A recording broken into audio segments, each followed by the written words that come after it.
Pat Coleman for D3Football.com, and I'm here with Whitewater head coach Kevin Bullis, his team victorious, striking a blow for Division III against the NAIA as the top-ranked Warhawks from D3 defeat the top-ranked Morningside College Mustangs by the score of 33-30. First of all, Coach, I know that when you guys scheduled this game, I'm sure the possibility of having a really highly ranked NAIA team, or if nothing else, just a really quality opponent, was probably top on your mind. But did you expect number one versus number one? You know, at the time last spring, I mean, I knew they were a very good team because they made it to the semifinals last season in 2014 season.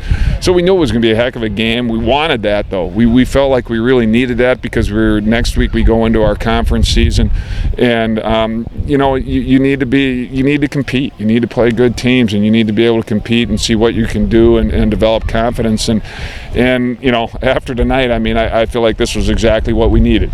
It was this type of thing. For really as our team, the 2015 Warhawks, kind of finding their identity and having that confidence to be able to come back from behind and come away with that victory. And yeah, it is. I got to be honest with you. I'm a D3 guy all the way in my heart, so I feel really good about winning this one for D3.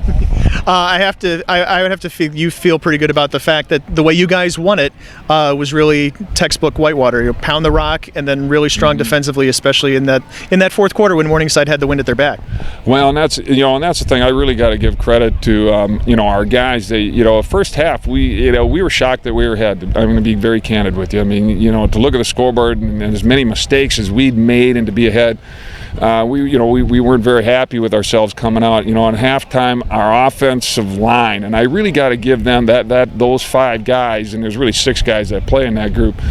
I got to give them a credit because to me they grabbed it. Them and Jordan Ratliffe kind of grabbed the control and tempo of that game. I think that's ultimately what set up the tempo at the end for our offense and in kind of throwing the ball well in that last at the end of the game there, and that really ignited our defense. And our defense to come out with that stop down here after that fumble. Like I said, I think our offensive line kind of served as the ignition.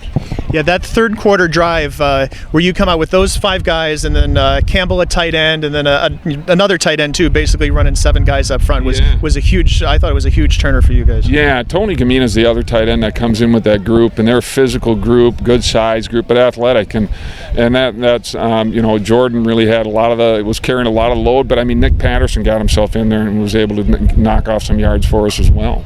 All right, yeah. So those two guys, especially Ratliffe, he got 30 carries for 193 yards, both career highs. You mentioned Patterson got a little bit, but we didn't see Dennis Moore tonight. Yeah, Dennis is kind of nursing an injury right now. We're just trying to be smart and not kind of be drastic with anything. So I mean, it's just how things are. You got to just kind of take care of the injuries and get guys back healthy. Yeah, but I heard you say wow when I mentioned the numbers for Ratliffe, so tell me a little bit more about you felt about how he was tonight. The thing with Jordan, I mean, he's always been such a workhorse for us. He's such a physical runner. There's a couple plays in there where they hit him, and his yards after contact, and yards after contact is really a term that defenses use. I know there was one of them, I think he had 8 yards after contact, and he doesn't stop his feet. He has so much power and strength in him that you can't stop the guy simply with one guy. He typically needs other people to stop him. I'll ask you about the defense in a second, but I wanted to ask also about Chris Nelson.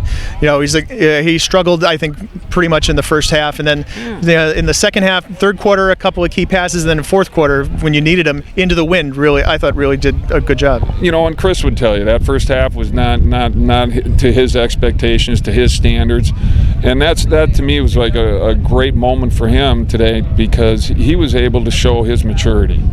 And